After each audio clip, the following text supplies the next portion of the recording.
o Brasil, pelas dimensões e por essa característica de fragmentação de letramento digital, de recursos financeiros de regiões e também dos estados e cidades, o Brasil tem disparidades que são muito características.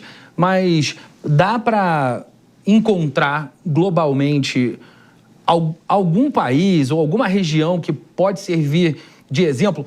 E quando eu te pergunto isso, falo porque quem, de alguma maneira, lida com essa questão tem a Estônia como uma referência primordial. É claro que sim, é uma referência, mas também é um país do tamanho de um bairro de São Paulo. Exatamente. Quais são as referências que podem, de fato, servir de modelo para o nosso país? Olha, por incrível que pareça, o Brasil hoje é uma das boas referências em governo digital no mundo. Eu tenho tido a sorte, o privilégio de... Eu rodo muito o mundo inteiro para discutir sobre tecnologia para governo nos maiores eventos do mundo. Hoje eu faço parte do GovTech Network, que é do Fórum Econômico Mundial. No ano passado eu fui para uns 7 países diferentes discutindo sobre isso. E o que é que a gente enxerga bastante? Além de todas as publicações que saem sobre o governo digital, colocando o Brasil muito à frente, eu vejo não só pelo lado estatal mesmo, a gente tem no governo federal hoje uma grande estrutura de serviços públicos. Eu acho que todo mundo que está assistindo aqui ou escutando já utilizou o GovBR alguma vez na vida. Ali você tem uma massa de serviços públicos digitais no nível federal. O mais difícil é descer isso para os estados e para os municípios. Mas o Brasil é uma grande referência. Aí quando você vai olhar, óbvio que a Estônia é uma grande referência. Por quê? Porque eles conseguiram digitalizar praticamente tudo. Eles têm uma constituição que foi feita no digital. Eles têm uma série de coisas que estão no digital. Os serviços públicos, inclusive, abertos para o mundo inteiro a partir do digital. Mas a gente realmente está falando de um país que é muito pequeno, que a facilidade de lidar com aquilo é completamente diferente do Brasil. Quando a gente está falando de Brasil, a gente está falando em lugares onde as pessoas sequer têm acesso ao digital, à tecnologia. O Colab nasceu em 2013. Aquilo ali é mais ou menos o começo da popularização dos smartphones, né? Então, as pessoas começam a ter, mas a gente está olhando para uma classe média. Quando a gente vai pensar a população brasileira de hoje, até as pessoas têm muito acesso ao smartphone. Quando a gente vê os números, a gente vê como a população brasileira tem acesso ao smartphone. Porém, ela não tem acesso a dados. Se você vai para um estado mais pobre, as pessoas não têm um plano de internet. Então, você já tem que pensar essa tecnologia através, tentando, por exemplo, usar o WhatsApp como ferramenta para tal, porque as pessoas conseguem ter acesso a dados de graça por dentro do WhatsApp. Então, quando você está pensando em serviço público, você está pensando em tentar atingir a massa. Você precisa tentar trazer, através do digital, uma massa de pessoas que não conseguem ter essa prestação de serviço público normalmente no analógico. E quando a gente fala de prestação de serviço público, naturalmente vem à nossa cabeça benefícios não só no que diz respeito à velocidade na obtenção desses serviços públicos, mas também da experiência, uma experiência mais fluida, mais natural, para que o cidadão consiga aquilo que ele quer de uma forma mais natural. Quais são os primeiros passos, aonde dá para obter benefícios em primeira mão nas cidades e regiões que ainda estão se desenvolvendo nessa questão? Vou te falar da plataforma que a gente construiu no próprio Colab.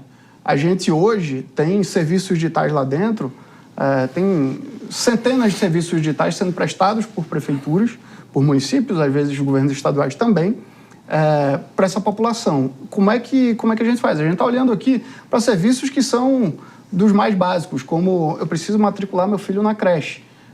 Até pouco tempo atrás, essa pessoa, essa população, precisava ir até um balcão de uma prefeitura, colocar o nome numa listinha de papel. Essa listinha de papel ia estar ali rodando até achar uma vaga para aquela criança poder entrar. A gente hoje tem, por exemplo, toda uma matrícula de creche feita por dentro da plataforma. Como é que o cidadão acessa isso?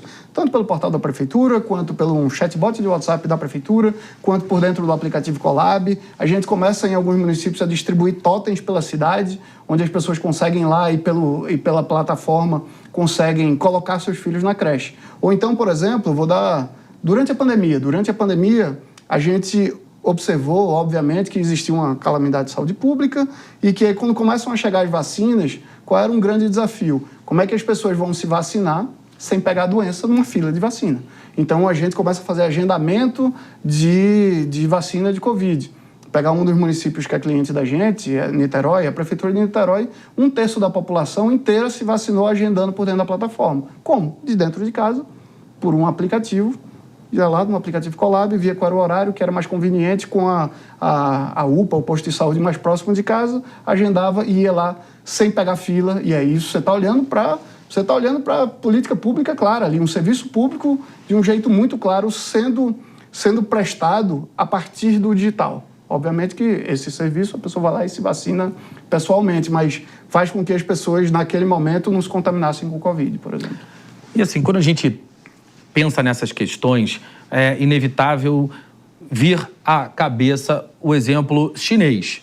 Lá a gente tem um alto nível de digitalização do governo, no entanto, tem um pedaço que o governo usa a seu favor no sentido de utilizar os dados, até de coibir pagadores de impostos. Tem uma questão importante sobre a ética no uso desses dados por parte do governo. Como o cidadão pode ter certeza de que ele vai se beneficiar do uso de tecnologia, da praticidade que isso traz, da diminuição de custos, dado que não vai precisar se deslocar para obter esses recursos, mas que os dados que estão ali não vão, de alguma maneira, se voltar contra eles, como a gente já viu acontecer em alguns lugares do mundo diversas vezes?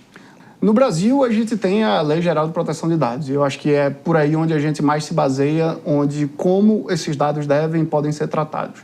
Estou falando aqui de uma empresa que lida com dados que são dados públicos, no sentido de não é público aberto para todo mundo, mas que, para isso, a gente tem que seguir uma série de regras. A gente tem, por exemplo, dentro da empresa, chamado Data Protection Officer. É uma pessoa responsável apenas pelo cuidado dos dados. Porque ali a gente está lidando com dados que são sigilosos do cidadão, por exemplo. Então, tudo isso tem que ser muito bem tratado, principalmente quando a gente está falando de dados públicos. No Brasil, a gente tem a Lei Geral de Proteção de Dados que nos dá um bom guia, quando comparado com a China, por exemplo. A China, você vive não é um país democrático como o nosso, então já é completamente diferente. Eles fazem uso, o governo faz uso do dado do jeito que quer. No Brasil tem uma série de coisas que limitam esse tipo de coisa. Ao mesmo tempo, sim, no Brasil você consegue comprar dados com facilidade no meio da rua. Então, tem uma questão ética muito forte, pelo menos a nossa experiência até então, com todos os governos municipais e estaduais que a gente já trabalhou, a gente nunca teve um problema com isso. A gente nunca viu um governo tentando, por exemplo, captar dados de cidadãos que fossem depois pensar no momento eleitoral. Não, porque tem um prefeito, uma prefeita Sim. que quer pegar os dados da plataforma para usar no momento eleitoral. A gente tem, na nossa plataforma, inclusive, um rigor muito grande com isso. Os dados dos cidadãos, eles são privados do cidadão. A gente, por exemplo, valida CPFs na Receita Federal. Para quê? A depender do serviço digital do serviço público que a pessoa quer acessar, ela vai ter que validar que ela é ela mesma, por exemplo. Aquela validação é feita, criptografada e guardada. A única coisa que é informada ao governo é que, sim, essa pessoa ela é real e os dados dela batem com os dados que ela informou, com os dados da Receita Federal. Mas a gente não fornece esse dado para o governo. Então, você tem um arcabouço legal que vai ajudando a você trabalhar e vai dando as regras, e ao mesmo tempo tem que ter ética muito forte, tem que ter um trabalho muito forte de saber lidar com esses dados. Um outro ponto que sempre me chama a atenção é o do uso de dados através de vazamentos. O quanto os hackers e criminosos, quanto as pessoas mal intencionadas vão conseguir obter esses dados para ter vantagens a partir deles. Quando a gente pensa no governo utilizando esses dados para, de alguma maneira, fazer com que o cidadão seja manipulado, seja através de um voto, mas pode ser, por exemplo, aqueles murais da vergonha na China, onde são expostos pessoas que estão em débito com pagamentos de impostos, pessoas que são procuradas pela justiça, coisas desse tipo. Mas como funciona a segurança dos dados do ponto de vista de proteção? Quanto um hacker consegue obter dados para ter vantagens a partir da obtenção desses dados quando eles estão na fronteira do governo? Olha, vai depender muito. Vai depender de qual é a estrutura tecnológica que você tem de proteção de dados naquela plataforma específica. A gente já viu vazamento de dados públicos, inclusive no Brasil, hackers invadindo e tomando conta de sistemas. No caso da gente, isso nunca aconteceu. A gente tem um olhar muito rigoroso. A gente tem toda a nossa plataforma colocada numa arquitetura estrutural para que os dados sejam protegidos. A gente tem uma pessoa de segurança dentro do time da gente no dia a dia, para que olhe, para que isso não aconteça. Mas, ao mesmo tempo, sabemos que isso pode acontecer em qualquer canto. A gente vê dados bancários vazados, a gente vê dados de uma série de coisas vazadas. O que a gente tenta olhar, inclusive, dentro do Colab, quando a gente está falando de um ponto que você levantou logo no começo, sobre o engajamento cidadão, como é que a gente faz as pessoas se engajarem e participarem. Hoje, por exemplo, dentro da plataforma, todo serviço digital ou toda participação cidadã dentro de uma tomada de decisão, ou seja, numa consulta pública, aquilo ali tudo pode estar registrado em blockchain. O que é que você vai fazer com isso aqui? O único olhar que você está tendo, a mais, mas é importante, é para que você transforme aquela participação de uma forma imutável. A pessoa, quando participa de uma consulta pública dentro da plataforma da gente, num orçamento participativo ou em algum planejamento que o governo esteja fazendo, uma vez que ela participa, ela sai com um token dali e aquilo ali demonstra, no registro em blockchain, para que demonstre que nenhuma alteração foi feita naqueles resultados. Ou seja, nem o Colab pode mudar, nem aquele governo pode mudar, nem se um hacker invadir, ele não vai poder mudar os resultados. Isso é a tentativa de dar um pouco mais de segurança nessas participações, nessas prestações de serviços públicos.